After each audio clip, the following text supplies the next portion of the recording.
Magandang araw mga Lods, panibagong araw, panibagong video na naman po ulit. At ayan, meron na naman tayong gagawing request ng ating follower at requester dito sa ating ginagawang lettering series. At yan, nagsimula tayo, ginamitan natin ng ating Scholar True and Red. At ang nag-request po ay si Raay Abubakar. Ayan.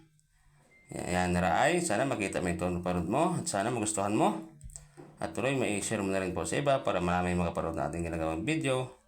At sana may comment na rin po kung taga saan ka at kung para malaman natin kung saan nakaabot yung ating maginagawang video. Yan, sa mga gusto mag-request po, comment naman kayo sa baba. Sasakapin natin magawa yan. Sa bawat araw paggawa natin ng lettering series.